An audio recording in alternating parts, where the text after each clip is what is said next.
तो हमने last session में चार्ट्स वगैरह पढ़े थे, उसके बाद हमने कुछ एडवांस चार्ट पढ़े थे। उसी से रिलेटेड एक चार्ट और मैं आपको बताने जा रहा हूँ, उसका नाम है स्पीडोमीटर।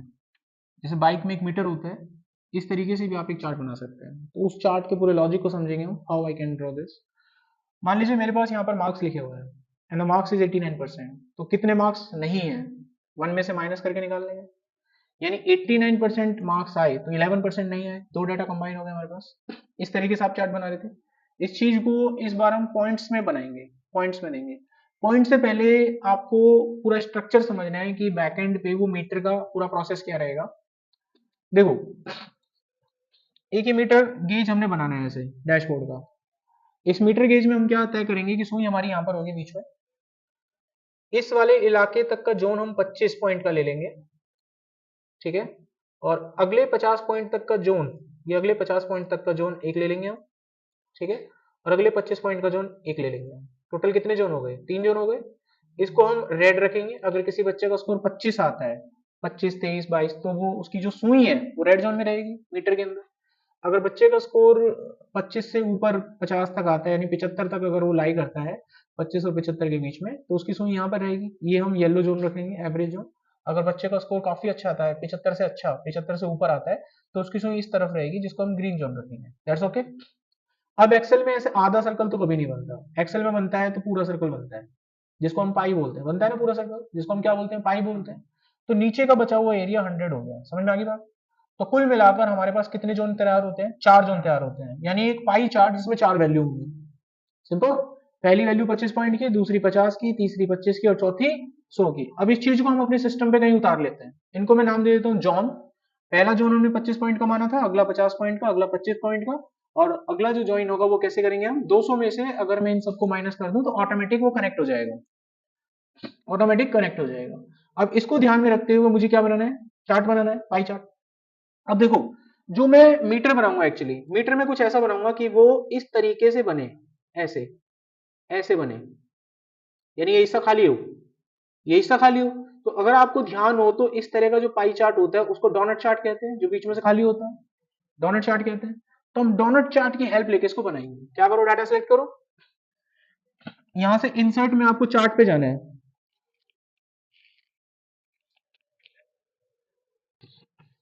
तो यहां से आपको डोनट चार्ट पे जाना है। आ गया donut chart? Donut chart, donut chart आने के बाद आपको एक काम करना है। इनकी कोई जरूरत नहीं है हमें, टाइटल वगैरह की हटा दो, हटा दिया। बाहर जो लाइनें आ रही हैं इनकी भी जरूरत नहीं है, हमारा काम की नहीं है, हटा देते हैं। ये भी हटा दिया हमने। इसके चारों तरफ जो ये बॉर्डर तैयार हो रहा है इसको भी हटा दो, ये भी हमारे काम का नहीं है। आउटलाइन में जाके नो कर दो। That's finish. अच्छा, अब ये जो टाइम जोन आपको दिख रहा है, यही हमारा मेन मकसद, यही हमारा टाइम जोन जो ऑब्वियसली जो हमें दिखाई दे रहा है यहाँ पर। अब इस पे हमें काम करना होगा कुछ, समथिंग लाइक इस वाले हिस्से को सिलेक्ट करो। इसको रेड करेंगे क्योंकि 25 के जोन में आता है, कम स्कोर है। इसको सिलेक्ट करा हमने, और सिलेक्ट करने के बाद यहाँ पर फॉर्मेट पे गए और इसको लाल कर दिया। इसके आउटलाइन को भी लाल कर देंगे। अब इस वाले हिस्से को सिलेक्ट करेंगे, इसको येलो कर देते हैं, आउटलाइन भी येलो। अब इस वाले हिस्से को सिलेक्ट करके ग्रीन करना है, दिस इज ग्रीन, और आउटलाइन भी ग्रीन। अब इस वाले हिस्से को सिलेक्ट करके गायब करना है, तो मतलब नो फिल कर देंगे तो गायब हो जाएगा। ये चार्ट हमारे पास कुछ ऐसा बन गया सिस्टमेटिकली। अब इस चार्ट को अगर हम देखें ध्यान से तो ये ऐसे रोटेट है। मुझे इसको ऐसे लेके जाना है, फिर ऐसे लेके जाना है, और फिर ऐसे रखना है इसको।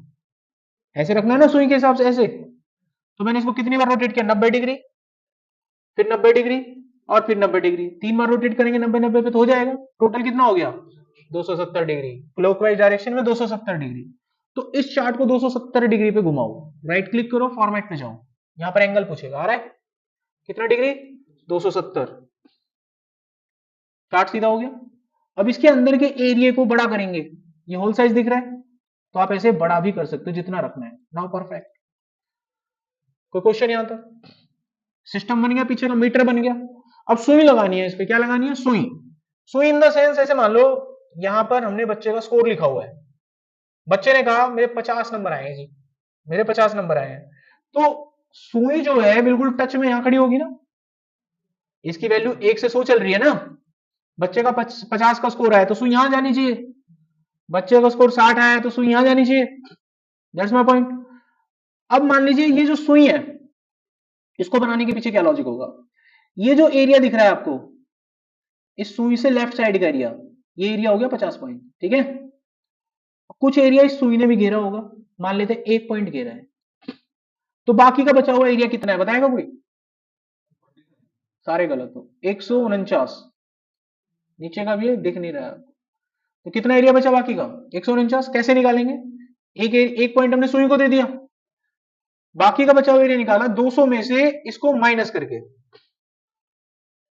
अब ये रिएक्ट करेगा। अगर बच्चा कहता है कि मेरा स्कोर तो 80 आया है, तो बचा हुआ एरिया रिएक्ट करेगा। नीचे देखिए अपने आप 119 हो गया, हो गया अपने आप। आपने कहा बच्चे का स्कोर 12 आया, तो नीचे का एरिया रिएक्ट करेगा ऑटोमेटिकली। अब हमारे पास ये 3 पॉइंट आते हैं। अब इन तीनों पॉइंटों को इसके ऊपर चढ़ा दो, ऐड कर दो इस डाटा सेट में सुई बनाने के लिए। ऐड कैसे करेंगे? डाटा को सिलेक्ट करो, देखो अब ये डाटा इसमें ऐड करना है। कैसे करेंगे? डाटा को सिलेक्ट करो, राइट क्लिक, यहां पर एक ऑप्शन आता है सिलेक्ट डाटा, चार्ट के ऊपर क्लिक करने से यहां पर आपको ऐड पर क्लिक करना है। इसके बाद यहां पे आपको कॉलम का नाम बताना है, ये है कॉलम। अब इसका डेटा बताना है, डेटा हो गया ये वाला, ओके करना है और आपका चार्ट इसमें ऐड हो जाएगा। ठीक है, बाय डिफॉल्ट इसको 50 लेकर चलेंगे। देखो सुई बिल्कुल बीच में है, दिख रहा है आपको डाटा? अब ये जो चार्ट आपने बनाया है, ये जो चार्ट बनाया है, इस चार्ट की जो सुई है, देखो ध्यान से, इस चार्ट की जो सुई है वो यहाँ मेरे को यहाँ पे चाहिए, ये चार्ट की सुई यहाँ पे चाहिए स्टार्टिंग। तो ये जो ऊपर चार्ट आ रहा है वो पता है कैसा आ रहा है? डोनट चार्ट आ रहा है, क्योंकि डोनट के ऊपर चढ़ाया आपने। अगर ऊपर वाले चार्ट को हम पाई चार्ट कर दें तो बीच का एरिया खाली वाला भर जाएगा और ये सुई नीचे तक आ जाएगी। तो ऊपर वाले चार्ट को सिलेक्ट करके इसका टाइप बदलेंगे। ऊपर वाले चार्ट का नाम स्कोर था, ये डोनट में है, इसको चेंज करके हम पाई बनाएंगे। ऐसा करने से वो पीछे चला गया, क्योंकि दोबारा बनाया तो पीछे चला गया, सेकेंडरी पॉइंट आ गया। इसको मैं दूसरे पॉइंट पे रखूंगा, इसको चेक करने से वो ऊपर आ जाएगा, यानी सेकंड चार्ट बनेगा। जैसे आपने क्लिक करा वो सेकेंडरी एक्सेस पे आ गया, ऊपर आ गया। अब आपको ओके करना है, आपके ऊपर वो दिखाई देगा। Got it? अब नेक्स्ट स्टेप क्या करना है? अब ये जो चार्ट आपने देखा यहां पर, इसको भी 270 डिग्री घुमाओ, क्योंकि पीछे का डैशबोर्ड घुमा हुआ है और उसके सापेक्ष में ये चार्ट गलत डायरेक्शन दे रहा है। 50 पॉइंट पे ये 100 की तरफ इशारा कर रहा है, क्योंकि 90 डिग्री का फर्क आ रहा है, क्योंकि पीछे वाला जो डायल है वो घुमा रखा है आपने। हमने 50 पॉइंट डाले, लेकिन ये 100 की तरफ इशारा क्यों कर रहा है? उसी वजह से कर रहा है। आप क्या करो, इसको सिलेक्ट करके पूरी चार्ट को, यहां पर एंगल पूछेगा, इसको भी 270 डिग्री पे घुमा दो, तो उसी के सापेक्ष में वो चार्ट लग जाएगा। बन गई सुई देखो बिल्कुल ऊपर। अब बाकी स्टेप में क्या करना है, एक एक करके इनको सिलेक्ट करो। पहले इसको सिलेक्ट किया और इसको सिलेक्ट करने के बाद इसके कलर को गायब करेंगे। कहां गया? फॉर्मेट, शेप फिल में जाके नो करना है, आउटलाइन को नो करना है। फिर ये वाला चार्ट सिलेक्ट करो, बड़ा वाला, इसको भी नो करेंगे।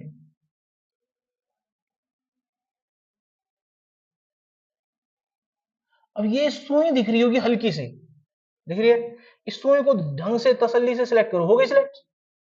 अब इसको सिलेक्ट करने के बाद इसके कलर को हम ब्लैक करेंगे और इसके आउटलाइन को भी ब्लैक करेंगे, सुई बिल्कुल बीचों बीच लग जाएगी। And now your chart has been prepared.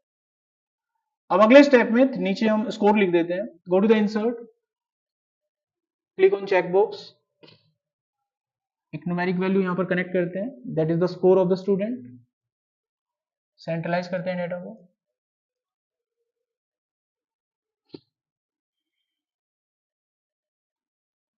अब इसके पीछे जो बॉक्स आ रहा है इसको हटा देते हैं, shape fill no, outline no. अब मैं स्कोर चला के देखता हूं कि मीटर की सुई काम करती है कि नहीं करती। इफ आई टाइप 32%, सुई विल रिएक्ट।